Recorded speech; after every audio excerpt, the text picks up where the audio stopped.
Someone said at our first, I think the first gig we played, when I was setting up, it was our album launch, and it was the first gig I played with Codespeaker anyway. And someone right at the front of the stage, I heard them saying to his mate, "You notice that the new bassist just looks exactly like Bob, our guitarist. It was we have the exact same look, we wear the same hat, and you see us from behind, it's the same person."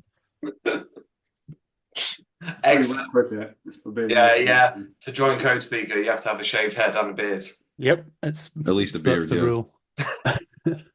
Oh, that's lovely to join you tonight on this lovely Friday evening. And thank you for your time. We're here talking about this album, your new album, Scavengers, out on the 8th of November. Yes, it is out on the 8th, indeed. Yeah, we reviewed it last night because, well, I wanted to review it anyway, but I'm away on holiday now to rub it in for everyone, and probably won't get around to it. So it's a bit early, potentially, how we reviewed it, but I hope you enjoyed the review and everything we had to say about it. I think it was a fairly fair review, then.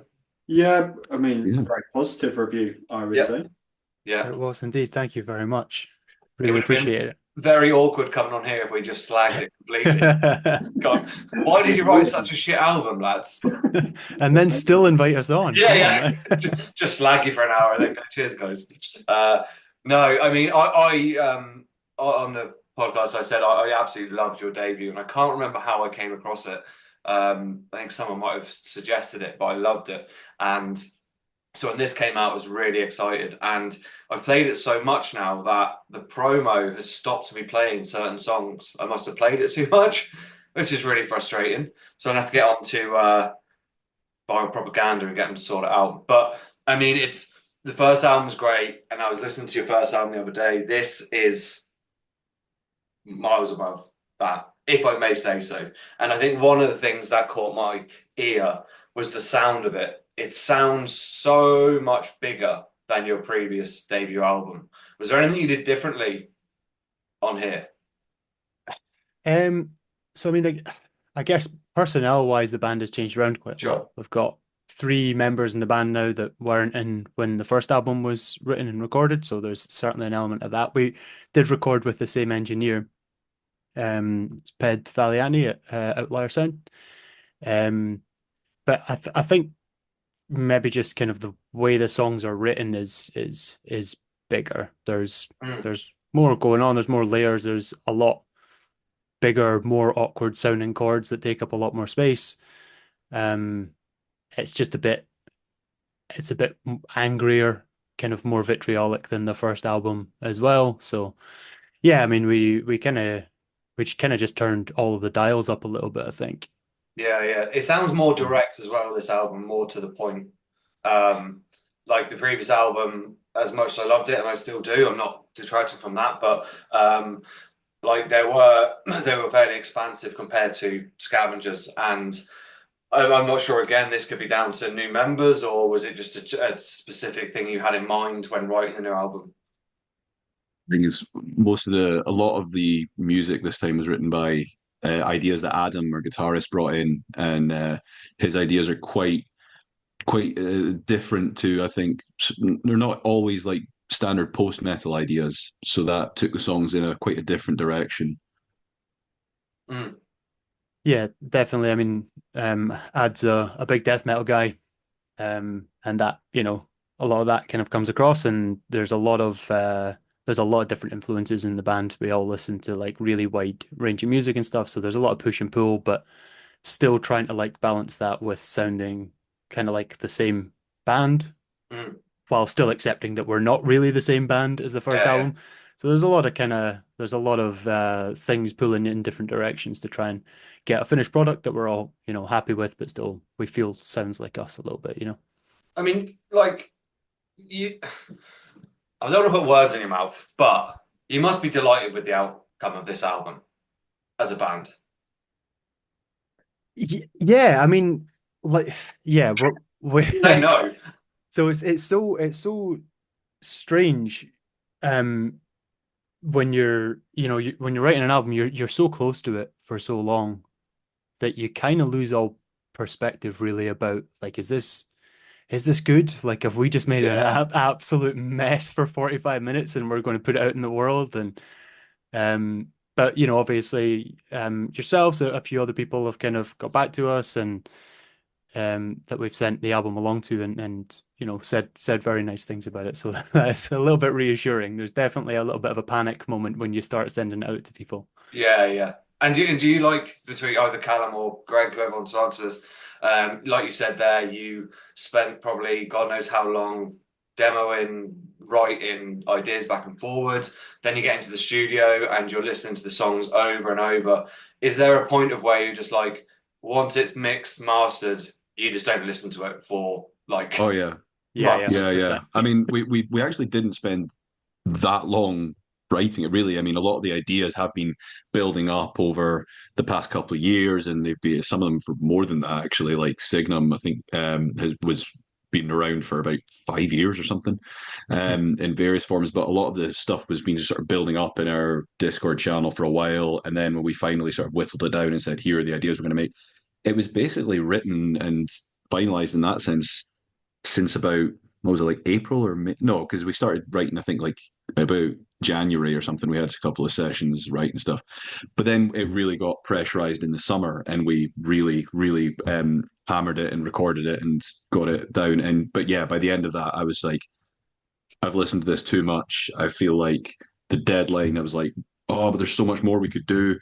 I needed to just take a couple of weeks away from it, and then like the urge to sort of listen to it came back to me, and I was like, shit, yeah, okay, no, I'm quite proud of this now.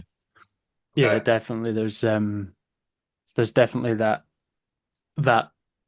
it's never done, you know, nothing's ever done Yeah, yeah. unless you've got a deadline, unless you've got something, you know, obviously we've got this UK tour, UK and Ireland tour coming up. We knew we wanted it out for then. We knew we wanted to kind of have that as the big kickoff for the album and stuff. So we wanted to get it done.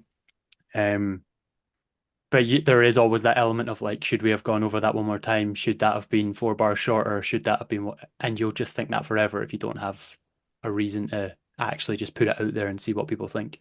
Yeah. Venny, sorry, I'm just going to ask one more question and you can jump in. I always find it interesting when bands say like that, you know, you don't listen to it for a while, then you come back to it before it's even released into the wild.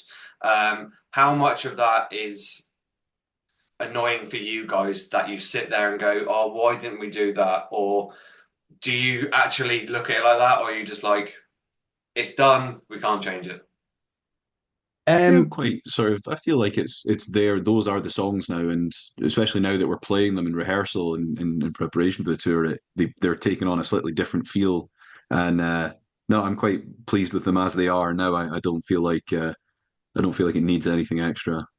yeah, I mean, you'll quite often catch. I mean, I don't know if this is. I think this is from talking to vocalists. I know this is a really common thing for vocalists, which is like you'll catch a little thing where your voice did something funny or like you finished a note too early or something, and like that will stick out like a sore thumb forever. You won't ever not hear that. Um, but having said that, I mean we're you know getting tour ready now.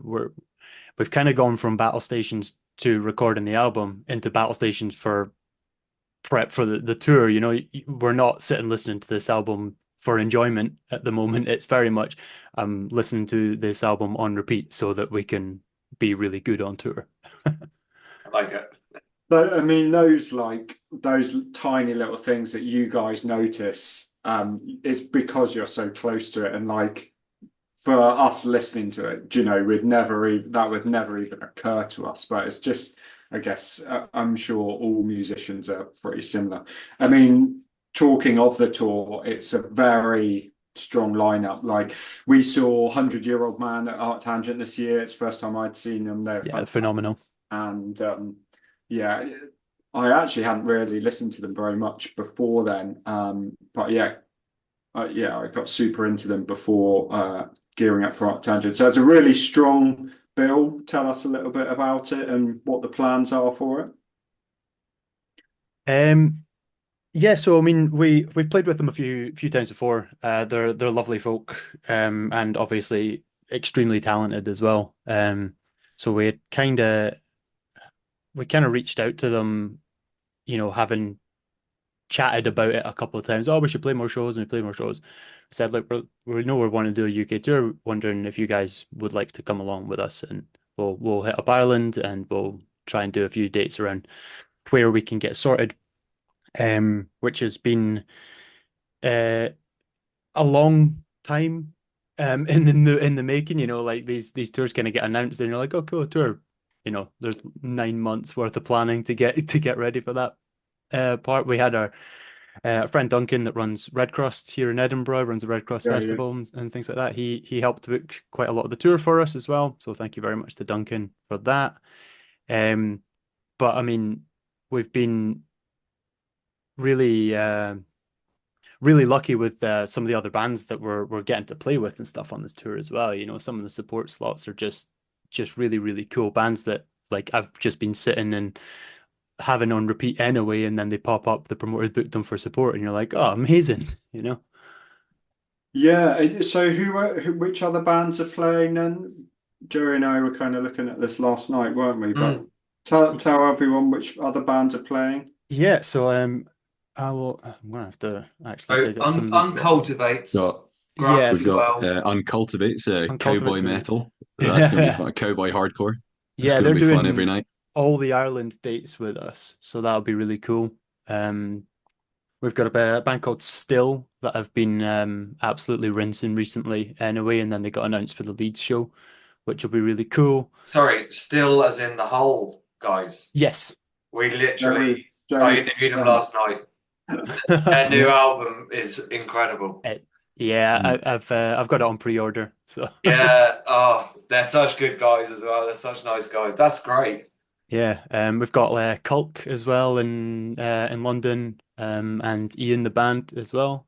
Trying to think, a band in Belfast called New Mud. It's like just super aggressive industrial stuff. There's just so many cool. But every time a support gets announced or another band on the bill gets announced, and we look them up, we're like, oh, this is just going to be such a cool tour, man. And is it a co-headline tour or Uh, it's a 100 man headline tour. We're okay? very very much main support for them. They're Right. they're very much leading the way in the scene at the moment. So it's lovely that they agreed to drag us along with them.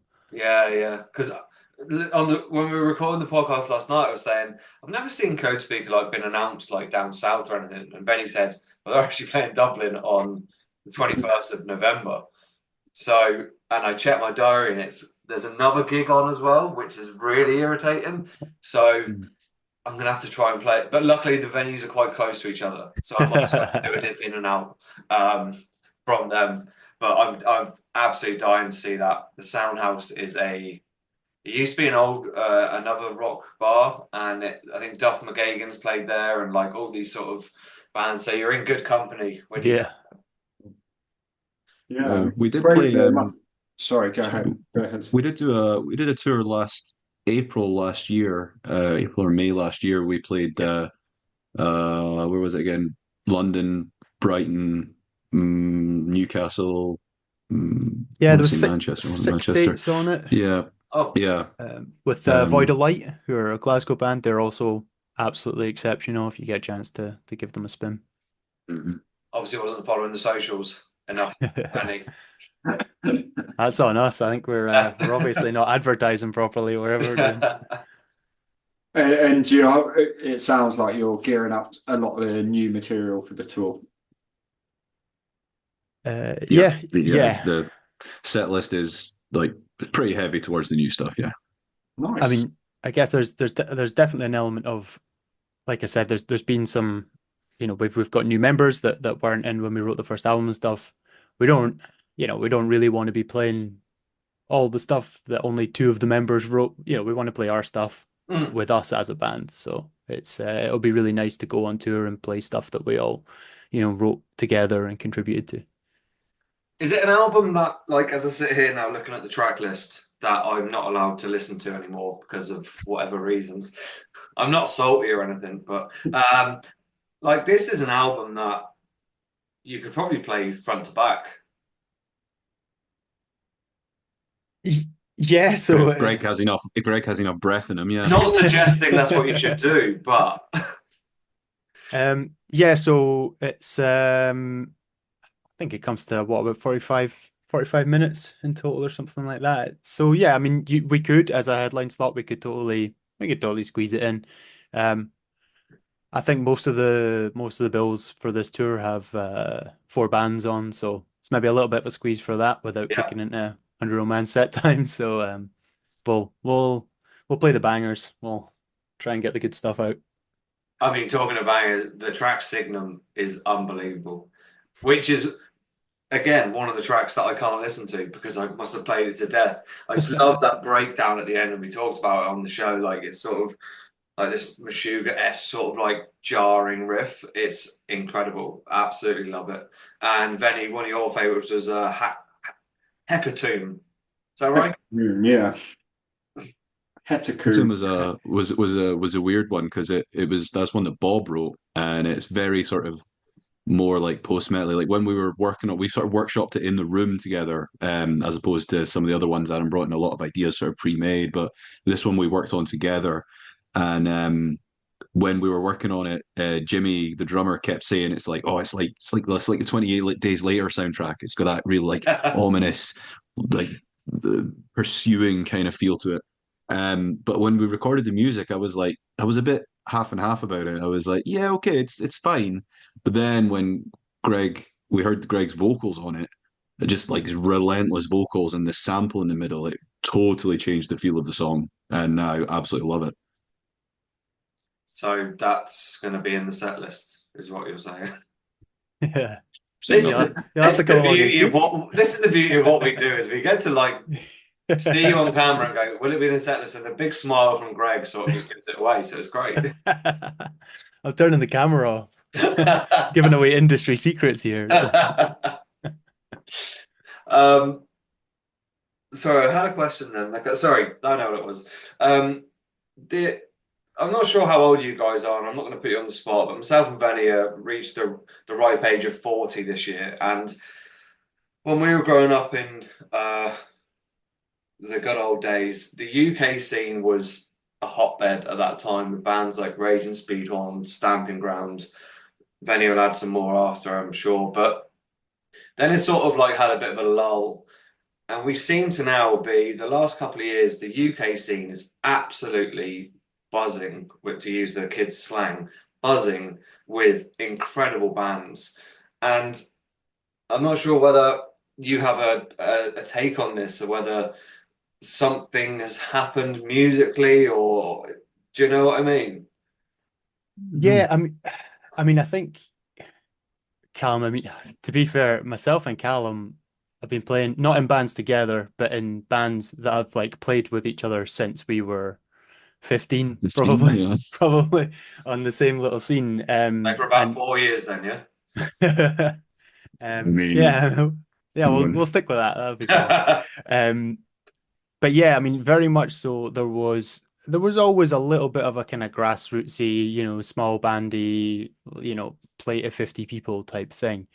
I do think in the last, um, I'd say maybe the last 8 years, if even that, it's really, really blown up, and I think a lot of that has a lot to do with the quality of festivals specifically that the UK is coming out with now. There are so many like quite niche ones as well. We've got Fortress, like you've got if you're a black metal band coming up, you're like we've got somewhere to aim for. We can go and play Fortress, and we can go and play with some really fucking cool bands and have really cool shows, and that wasn't really there 10 years ago. And then beyond that, you say, okay, well, we've got the Damnations and we've got the Arctangents and we've got there's so many amazing slots for bands to play now that there just wasn't. You play whatever show the local promoter punch you on with whatever other bands would play in. And now there's a reason to practice. There's a reason to put the time, the effort into writing the songs and make sure that the recording is done right and make sure that there's a level of quality there because you know that hey, if we do this right, we get to play big shows with bands we love, and we get to meet bands that we love and make, friends, and even the likes of this sort of stuff that we're doing, we're, going away with On Your Man for 10 days. Like, those guys are lovely. We're just really excited to be able to have that opportunity to just like hang out with the guys for 10 days and play some cool music.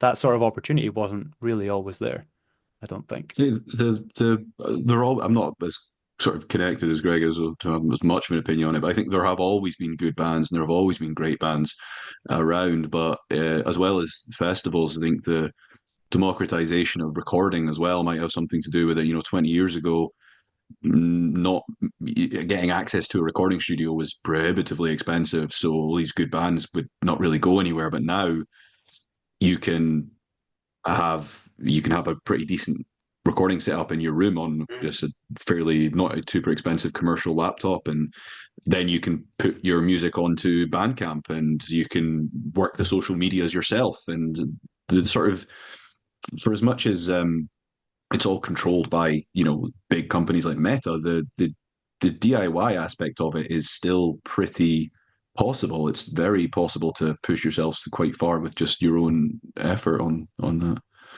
Yeah, I think that shows very specific, but I think that shows in terms of when you look at the amount of people in a lot of these bands that are doing well, how many side projects they have. Yeah. There's so many people that are in 3 or 4 bands or something like that you couldn't possibly do before, you could record an album yourself, right? Because, if you wanted to release anything, you're like, okay, let's scrap together 5 grand and then go and do a demo or whatever. And then if you're in 4 projects, cool, make that 20 grand. Yeah. It just wasn't really feasible. Whereas now, if you're like, oh, I'm going to make a gent doom jazz side project, you can just go and do that. It's fine, and you can release something cool, and maybe 10 people will like it, and that's great. Yeah, I mean, I totally agree. Like now we're talking about that era that we grew up in, and like bands like Raging Speedball, and like you listen to the earlier Earth Tone 9 albums, and like the production on that, maybe partly intentionally, but some of the production is really quite scratchy. Whereas now you can be a relatively small band and have such a great sound and really convey over your message. The other thing I was going to say, just you mentioned about these opportunities, like Red Crust that you guys played at, like that was a fantastic, like I went to all 3 days of that and it was just a fantastic opportunity. And those kind of even little micro festivals, one dayers, whatever, like they are just providing those opportunities for bands to play like yourself. So it's yeah, I definitely agree. There's both like the opportunity, but I do agree with Joey that like the quality also seems to be there across the board now. Yeah, and it's a very good point, Greg. What you said there is like it's like a healthy competition between bands. Like you're each pushing each other to make that next great record to be noticed. But at the same time, it's not like you're trying to get a band out of the scene. It's just everyone seems to be pushing each other, which is great. Music it should never be a competition. Like Greg said a while ago, it's not a zero-sum game. One band doing well doesn't mean another band's going to do badly. Yeah. Bands should never be in competition with each other. But yeah, you're right. You can encourage each other as artists to go to do better. Yeah, definitely. And Absolutely. sorry, Greg, were you going to say something? I know. I was just going to say, I think that shows in terms of those, these small, grassroots level festivals is, Red Crust is a objectively weird music festival, right? It's all strange music that is on, and you're getting 500-600 people in some of these, like the Bell's filled out and stuff, and then there's 3 other venues and stuff. Like that would never have happened for weird alternative music if there wasn't a scene there that supported each other. Yeah, no, it's fantastic. I mean, next year, I don't know. Do you guys know if it's gonna be a thing next year or let's Yeah.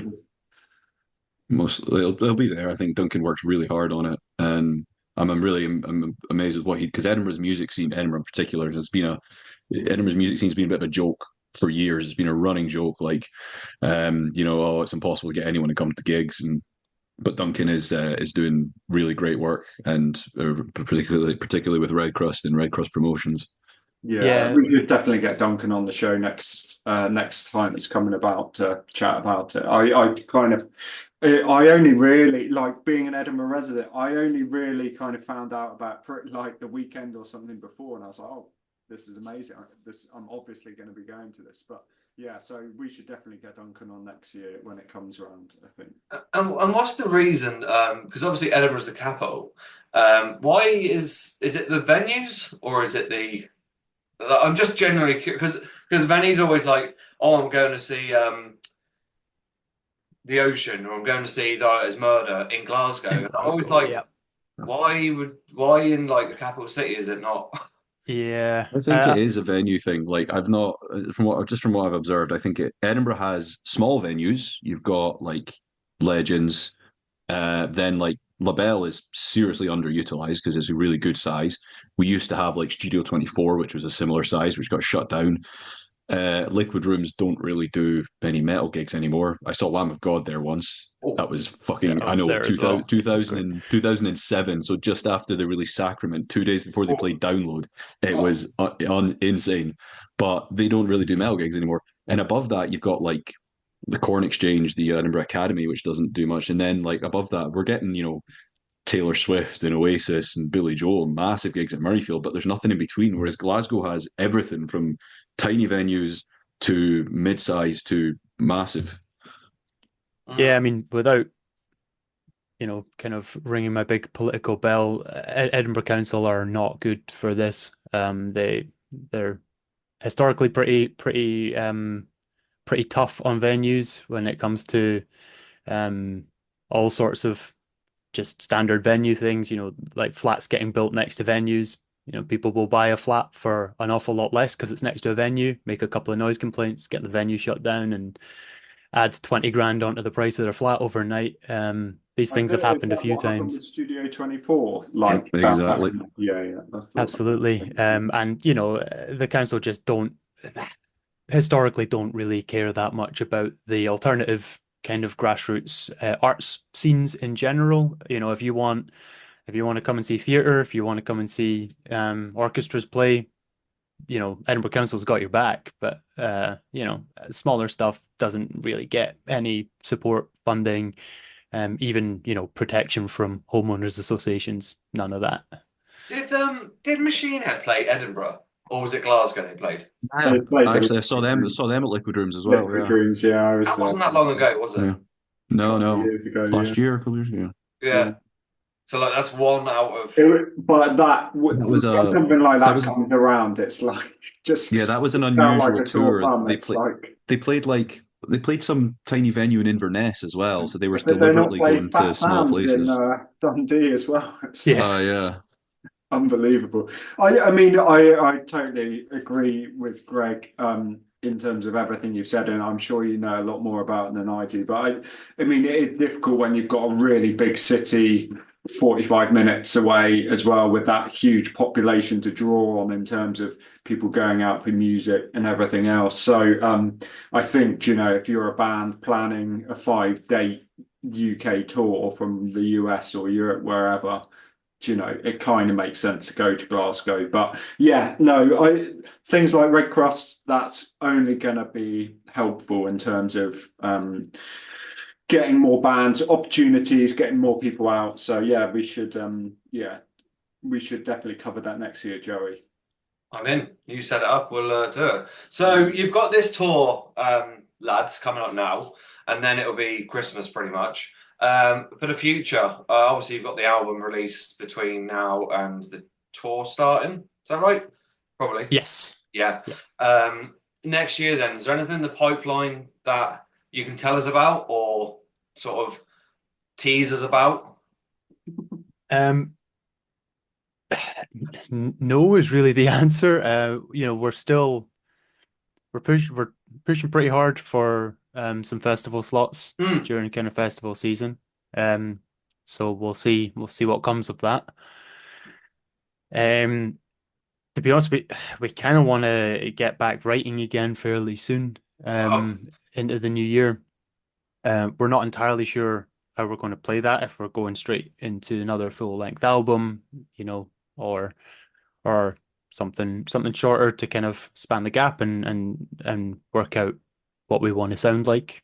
But yeah, I mean, all of the kind of life force for the last year has very much gone into getting this tour booked and organized and getting this album out and pushed. So we'll probably just be kind of twiddling our thumbs and lost for what to do with our time come January, to be honest. January is time to relax anyway, so you're allowed that one off. The tour coming up then, are you going to have merch? And by that I mean, are you going to have vinyl out on the... Vinyl, not yet. We're not taking the vinyls. We're not taking the plunge on that yet. But if there's demand, we'll definitely look into it. So if anyone's interested, please let us know. Yeah. Okay. Yeah, thank you. Yeah, I mean, Noted. Just on that point, actually, Callum. Joking aside, you're on your Ripcords Records, correct? Is that the label you're on? And I don't know how much financial support they're giving you. I'm not asking that, but in terms of pressing music or CDs, whatever, is it coming from you guys to say, if there's demand, we'll put vinyl out, or is it, we'll do 50, see how it goes? Yeah, so I mean, absolutely, realistically, we're still very much self-funding the majority of these things. The guys at Ripcord have been really, really good, really helpful. They've put a lot of time and effort into this release as well, and have put us in touch with a lot of people, which is great. But if we wanted to do a vinyl run, realistically, it would be us funding it, and that's where the issue kind of comes from. Isn't it? Vinyl's pretty tough when it comes to economy of scale. If you can punt 100, great, no problem at all. You can get 200 made and cover it with your 100, easy peasy. But by the time you're scaling it down to a run of 50 or something, you're really shaving. You would have to sell them all to not be losing money. Yeah. And the problem is a lot of pressing plans don't do a run of 50. They'll do a minimum of like 200 or 250. Yeah. So it's a really big outlay. Exactly. And the ones that do obviously don't have that economy of scale, so they tend to be a little bit more expensive and things like that. So we have had a few people ask, and we definitely love to do it at some point. It's just it's purely a kind of economic decision at this point that we're waiting until enough people pester us to know that we can not go bankrupt on it. Yeah. Well, I mean, if you get a test pressing done, then I'll take that one. I'll have that, and we'll just call it there. That's fair. Problem solved. No, I'm going to pick up some merch for sure. Hopefully at the show when you're over here. Venny, are you going to the Edinburgh? Yeah, well, Edinburgh? there's an Edinburgh show at Legends, is that right? Legends, 26th of November, yep. 26th. Yeah, that sounds good to me. I think there's a Baroness playing in Glasgow, but yeah, that's Really? Oh, yeah, they are. It's a tough one. But there's also a gig down in Bournemouth, which is Joe's hometown, and we might be able to send out some word to get a few of the guys to head along to that. So yeah. Cheers. Yeah, that would be lovely. We do have a couple of clashes. I think our London show, although it's not, you wouldn't imagine it's a massive clash. Our London show's the same day as Sleep Token are playing like Wembley or something like that. So that's I'm a pretty. not sure there'll be much crossover. I reckon You'd be surprised. We've already heard I from. had the crossover. Like, We've already heard I from. might actually go to see them at the Hydro, but yeah, it's the day after your show in Edinburgh, I think. Yeah, we've heard a few people already say like, oh no, you can't, you need to move it, and I'm like, it's fine, man. We'll just steal Sleep Token's crowd. Must be annoying though that you can't see them because they have obviously such a big influence on your music, Sleep Token. Exactly. It's just some of the sacrifices you have to make. We can't give you a sneak preview of the masks we've got ready for this coming soon. To be fair, if you could get on one of their tours, that would shift the Sleep Token are weird. Like I love I mean, to put it very sort of cynically, I love a gimmick in music. Like I love a band that has a theme and that sticks to it. And Sleep Token's theme and the whole sort of myth lore behind it, I think is really, really cool. But I just can't get into the music. Same. Yeah. We literally had this conversation on the pod the other day, and I can't remember what came. Oh, you were talking about gigs you were going to, and I'm the same as you, Callum. I tried it, and like one track, can't remember what it was, but it was like 3 minutes of just this mellow, clean singing, and then they had like this 2 bars of this genty riff, and I was like, can you just pick one or the other?